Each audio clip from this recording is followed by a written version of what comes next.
Les pionniers chez Fred Mazzella. Le tête-à-tête. Bienvenue dans le tête-à-tête des pionniers. Aujourd'hui, je reçois Camille Lacour. Bonjour Camille. Bonjour.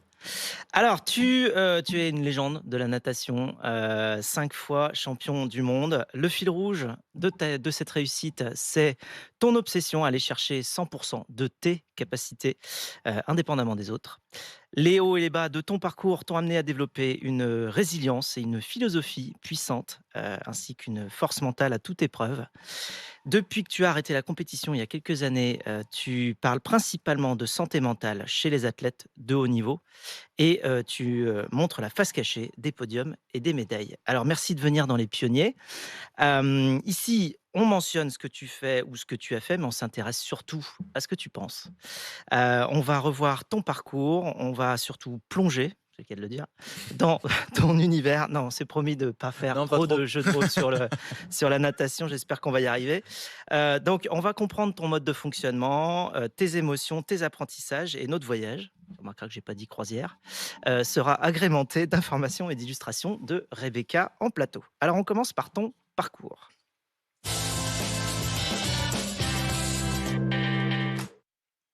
Tu es né en 85 à Narbonne, si mes informations sont justes, et tu commences la natation dès 5 ans, un peu par hasard, parce que ton père, tu voulais aller à la pêche avec ton père, qui t'a dit tu ne viendras pas à la pêche si tu ne sais pas nager.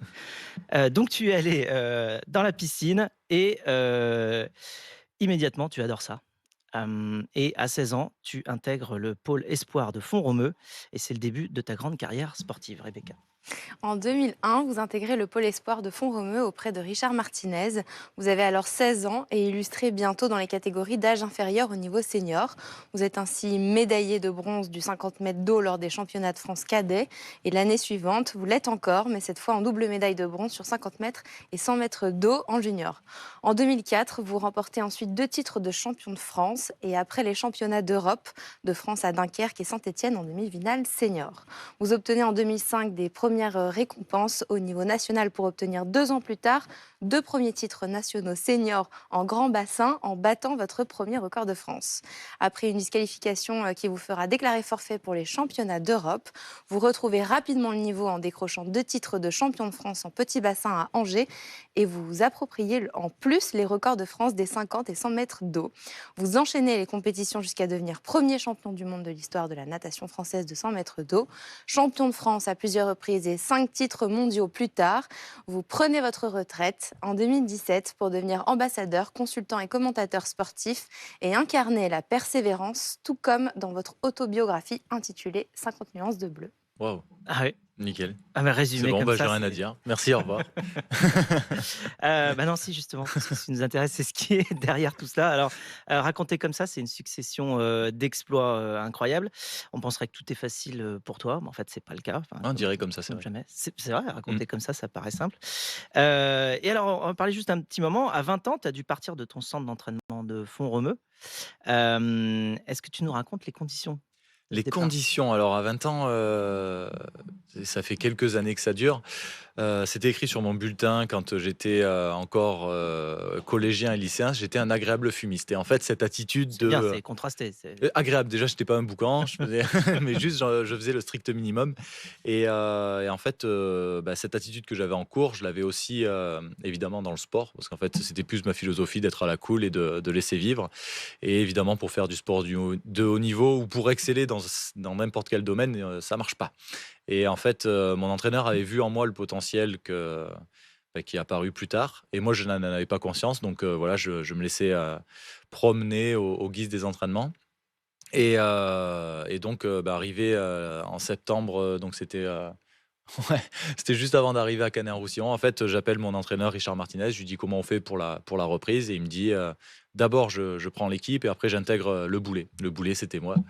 Et je dis bah non, moi, je veux pas nager avec un entraîneur qui me traite de boulet. Donc, il avait touché mon orgueil. Et en fait, c'est la plus belle chose qu'il ait fait pour ma carrière parce qu'à partir de là, j'ai décidé de partir à Canet-en-Roussillon rejoindre Philippe Lucas. Et surtout, j'ai décidé d'arrêter de me cacher derrière des excuses et de vraiment prendre le risque d'échouer. C'est-à-dire que quand on prend le risque d'échouer, on a aussi beaucoup plus de chances de réussir, d'arrêter de me cacher derrière des excuses et vraiment voir ce que j'avais dans le ventre et sans avoir trop peur. Alors un autre moment, intense, c'est en 2012, les JO de Londres, justement, encore un apprentissage, incroyable. Alors on sait que c'est un moment, qui a été, dur pour toi. Comment justement tu l'as pris? Enfin, on avait, Claude Lelouch dans Les Pionniers il y a quelque temps, qui nous disait qu'il apprenait rien des gloires, mais tout des échecs et donc là, c'est encore, une manière pour toi d'aller plus loin dans la compréhension, de ce que tu veux faire, Mmh. de ta carrière? Ah, comment je l'ai pris? Bah, je l'ai pris en pleine gueule. Clairement, ça a été d'une violence inouïe. Donc, pour retracer un petit peu, en 2010, champion d'Europe, en 2011, champion du monde, et en 2012, enfin voilà, le chemin a été tracé, mais ça se passe pas comme prévu et je finis quatrième au jeu. C'est vraiment violent à ce moment-là, c'est-à-dire qu'il y a tout qui s'écroule et puis il y a cette question qui se dit, mais en fait, tout ça pour ça, quoi, pour ouais, voilà, c'est cette photo. On voit un peu là où je regarde le tableau Tu vois la d'affichage et je me dis, médaille en chocolat. sérieux? Et ben, il y a pas longtemps, on m'a dit que j'étais juste à 16 centièmes de la médaille d'argent. Mon cerveau l'a oublié parce que c'était trop Oui, violent. ouais. Et là, il y a tout qui s'effondre. Et puis très vite, en fait, au bout de quelques heures, je me dis, bah, dans 4 ans, je vais les regagner les jeux et tout. Et en fait, j'arrive pas à mentir à mon cerveau. C'est-à-dire que le cerveau, quand je lui dis: «Dans 4 ans, tu vas regagner», il arrive pas à s'organiser pour se remettre au travail. Et puis, ben, enfin, c'est vrai que si on est totalement lucide, on vient de prendre la plus grosse claque de sa vie et puis on dit: «Allez, on va se réentraîner 4 ans, où on va mettre toute notre vie entre parenthèses et dans 4 ans, on risque de reprendre une même balle». Franchement, le cerveau, il se dit: «Oh, oh, oh, reste tranquille garçon». Et ouais, là, ça a été très, très difficile parce que ah ouais, il y a celle-là aussi. Et ouais, c'est très difficile parce que, bah, là, moi, je suis parti, un petit peu dans alors j'appelle ça un moment difficile parce que j'ai pas été diagnostiqué en burn-out ou en dépression, mais je pense qu'il y a tout qui était un peu mélangé et ça a été, quelques mois assez difficiles, enfin très difficiles. Et puis après, petit à petit, j'ai réussi à retrouver, des bons objectifs. Je crois que c'est ce qui m'a vraiment aidé à me relever, c'est que au lieu de viser dans 4 ans un titre olympique, qui semble, tellement lointain et inenvisageable, j'ai juste fait des tout petits objectifs. Je pense que c'est la fondation de la réussite, des bons objectifs concrets, réalisables.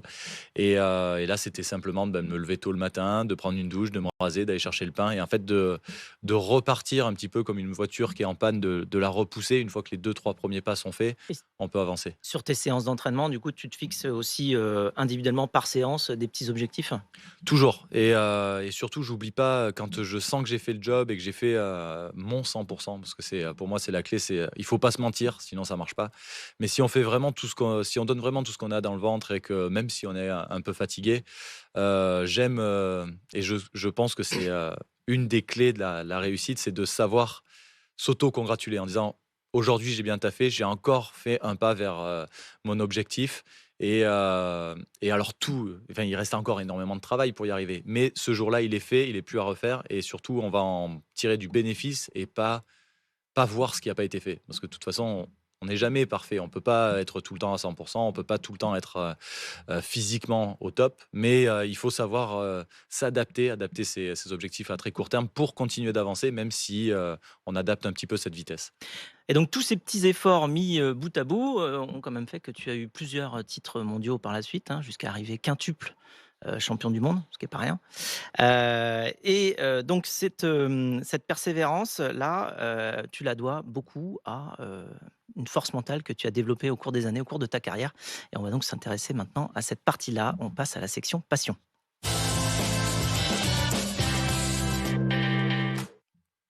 Alors la natation, une passion, mais à côté de cela, évidemment, la manière de progresser sur sa propre discipline, qui, repose beaucoup sur le mental. Alors quand on préparait cette émission, tu disais: «Oui, il y a le mental beaucoup, il y a pas que le mental, il y a quand même aussi le physique, il faut s'être bien entraîné et être fort dans son corps pour être fort dans sa tête».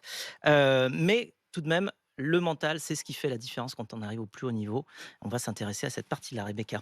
Le mental et déclic. En 2008, vous avez eu une sorte de déclic. Vous aviez 23 ans, vous êtes champion de France en titre sur le 50 et 100 mètres d'eau et favori pour les JO. Et là, vous vous blessez. une blessure qui vous donne envie d'arrêter de nager. Vous saviez que vous ne vouliez pas retourner sur les bancs de l'école et au même moment, vous avez une idée. Pourquoi ne pas inventer un certain service de livraison? Alors, vous prenez rendez-vous avec la banque pour aller au bout de ce projet. Et au même moment, 3 clubs français vous appellent pour vous dissuader d'arrêter votre carrière. Vous avez là un coup de cœur pour Marseille et décidez d'y aller. Vous vous dites là que c'est le moment de tout faire pour élever le niveau au plus haut. Et en 2009, vous terminez 5e au championnat du monde. Et vous avez là encore un déclic grâce à cette fois Nelson Montfort, à qui vous avez dit: l'année prochaine, je reviens et serai dans les meilleurs du monde. Ce à quoi il vous répond que vous êtes déjà dans les meilleurs du monde. Et ça vous a vraiment donné envie de vous donner à 100%. Alors cette petite remarque de Nelson Montfort là, elle est importante. J'aurais aimé qu'il y ait l'accent quand même. Ou en anglais, peut-être? Fallait me prévenir. Non, je plaisante. Souvent dans ma carrière, en fait, c'est venu d'autres personnes. C'est d'autres personnes, des phrases des amis, des proches, qui m'ont fait prendre conscience de mon potentiel. C'est-à-dire que Philippe Lucas, la première fois que je le rencontre, il me dit t'es bon. Il y a vraiment quelque chose à faire. Quand je fais ma première finale au championnat du monde, juste avant de rencontrer C'est bon, c'est Nelson. un énorme compliment pour Philippe Lucas. Oui, alors en vrai, il est vraiment comme ça. C'est vraiment un chouette gars et qui sait dire les choses. Mais c'est surtout qu'on me l'avait jamais dit. Mes parents m'avaient jamais forcément insufflé ces genres de mots. Mon ancien entraîneur à Font-Romeu me l'avait jamais dit non plus. Et moi, j'avais jamais cru en ça. Et en fait, quand Philippe Lucas, entraîneur emblématique de Laure Manodou et tout, me le dit, je me dis waouh, si lui il dit ça, c'est qu'il y a peut-être quelque chose. Et derrière, quand j'arrive à Marseille, je sens qu'il y a aussi ça. Et il y a mon collègue de chambre à ce moment-là qui s'appelle Nicolas Rostouché, qui était un nageur qui avait un palmarès énorme, surtout au niveau national. Et je rentre après ma demi-finale et je vais le voir et je dis waouh, en fait, c'est pas si dur de rentrer en finale des championnats du monde. Et en même temps, je jette mon sac. Et en fait, au moment où je dis ça, je me rends compte que ce Nicolas-là, il n'était pas rentré en finale des championnats du monde. Et donc, je rends compte la phrase, à quel point elle peut être arrogante. Et donc, je m'en excuse de suite parce que c'était pas le but, c'était plus un ressenti. Et, et il sourit et il me dit la première fois que j'ai fait une finale au championnat de France, c'est la phrase que j'ai dit à mon collègue de chambre. Il me dit donc voilà, tu vois la carrière que tu peux avoir devant toi. Et c'est une des phrases qui m'a marqué. Juste derrière, le lendemain, il y a Nelson Montfort qui me dit déjà, tu fais partie des meilleurs mondiaux. C'est vrai que 5e au championnat du monde, c'est pas rien. Mais vu que je l'avais pas encore analysé, pas encore digéré, c'est vraiment cette phrase qui m'a impacté en me disant waouh, je suis si près. Et encore, je sais que le chemin, il n'est pas fini. Je sais qu'il y a encore énormément de travail, que je peux être meilleur. Et voilà, c'est juste entrouvrir une porte qu'on avait même pas envisagé de pouvoir ouvrir. Donc là, c'est d'autres personnes qui te donnent confiance. Également, au collège, tu disais que tu avais déjà un psy sportif. Alors, c'est quoi un psy sportif et à quoi ça t'a servi? Alors, c'est quoi un psy sportif? Je pourrais même pas le dire. À quoi ça m'a servi? Ça m'a servi à rater des séances. Ah oui, tu faisais ça, tu te disais, bon, là, je vais pas nager, Parce que c'était ça sera c'était moins bénévole, donc fatigant. c'était le sport-études qui avait mis ça en place. Et c'était pendant les heures d'entraînement. Et donc, il nous avait dit, si vous voulez y aller, allez-y. Et puis, moi, j'étais en pleine croissance, j'étais fatigué, j'étais un agréable fumiste aussi. Et je me suis dit, au lieu de m'entraîner, je vais aller voir le psy parce que voilà, je vais gratter une demi-heure de séance et comme ça, je suis tranquille. Et c'est quelque chose sur lequel je portais pas forcément d'importance, mais je jouais le jeu quand même. Je discutais. Et quelques années plus tard, je l'ai recroisé en plus quand j'ai commencé à faire du très haut niveau. Et je crois qu'il a simplement, sans forcément que je m'en rende compte, mis des fondations très solides pour construire quelque chose dessus. Et voilà, quand on dit oui, tout se joue dans le mental ou il n'a pas le mental, c'est trop facile de dire ça. Le jour de la compétition, évidemment, il faut du mental, il faut résister à la pression, mais on peut avoir ce mental-là de compétiteur le jour de la compétition. Si on n'a pas le mental tous les jours de l'entraînement pour se lever, pour s'entraîner vraiment à 100%, pour faire sa muscu, pour faire sa récup, pour faire tout ça, j'allais dire, ouais, je le dis, c'est chiant. c'est, c'est tous ces petits détails en fait qui font qu'on est le meilleur.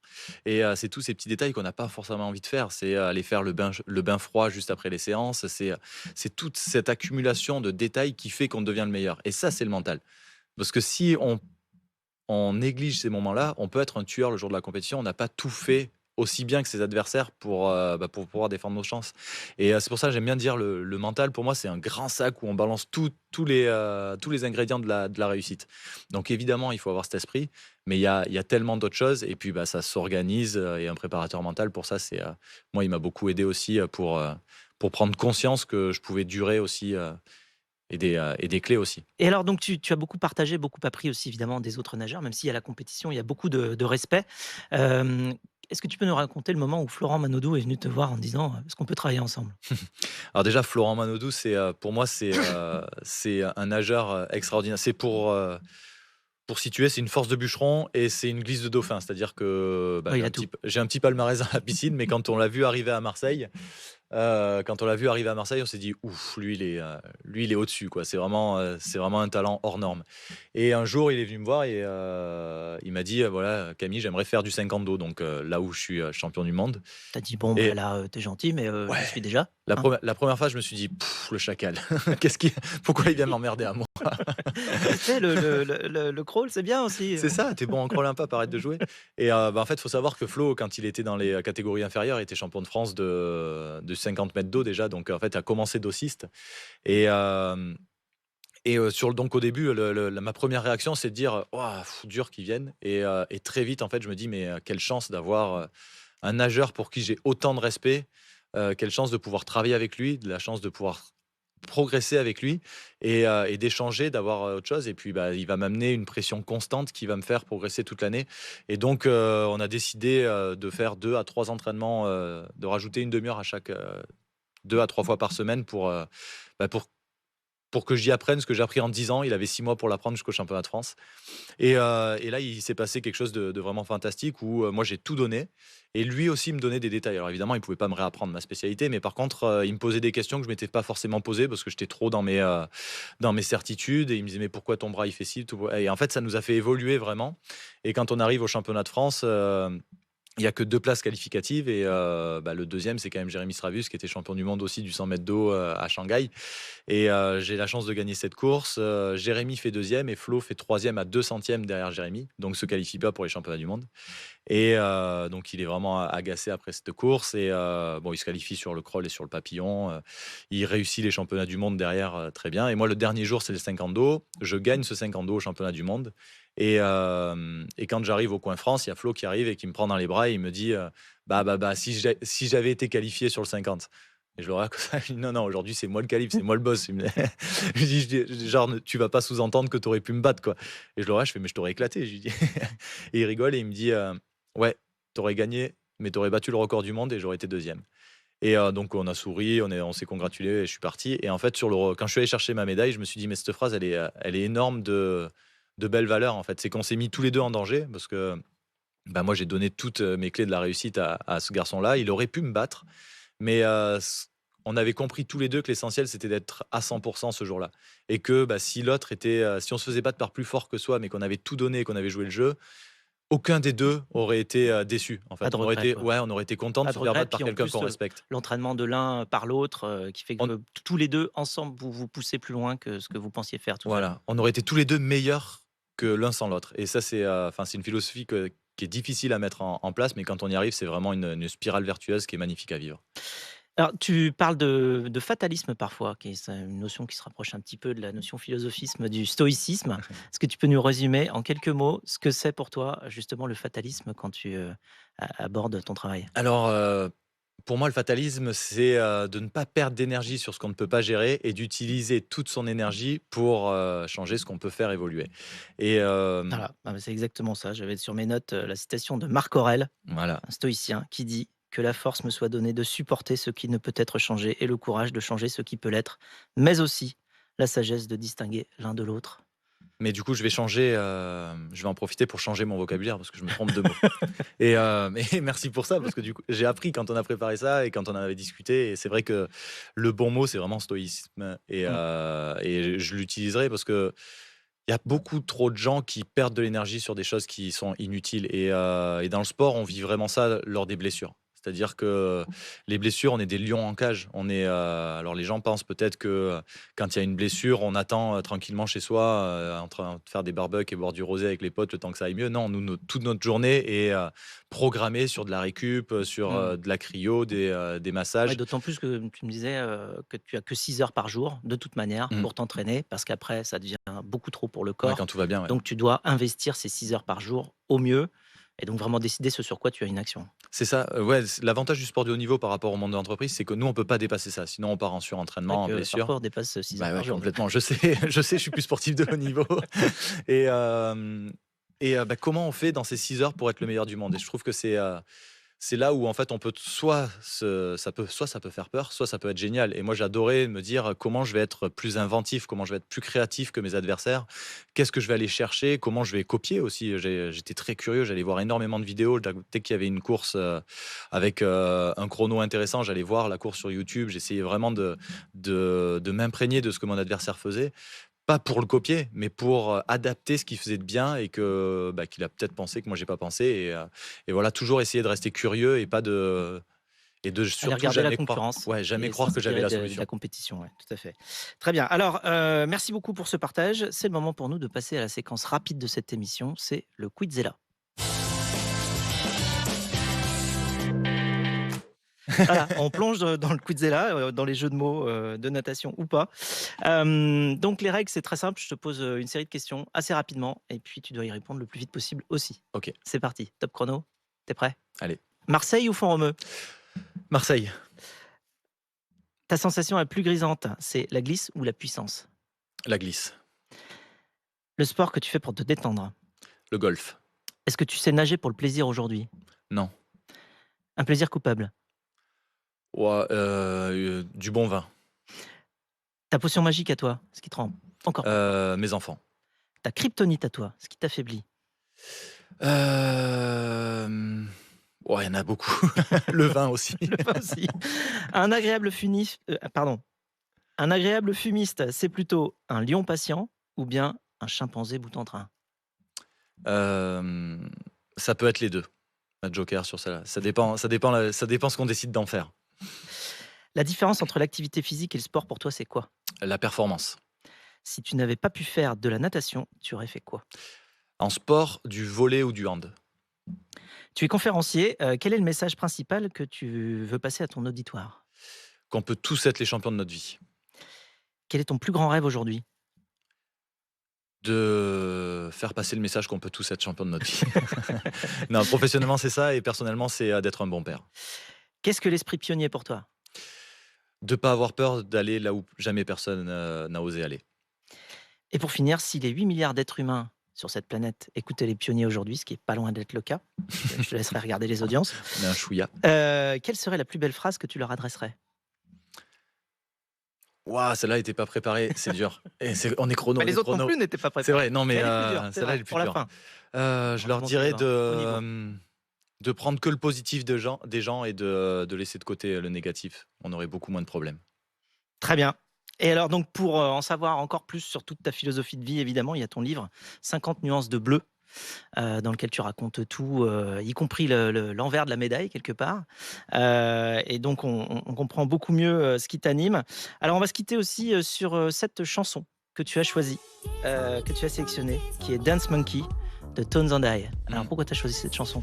Parce que c'est la chanson qui nous fait danser en famille. Quand on met ça sur l'enceinte, il y a le petit de 2 ans qui danse comme ça avec ses petits doigts, la grande qui a 11 ans qui bouge. Et en fait, c'est vraiment une chanson que quand on la met, tout le monde se lève et tout le monde saute comme des dingues. Donc voilà, pour moi, c'est beaucoup de joie et beaucoup d'amour cette chanson.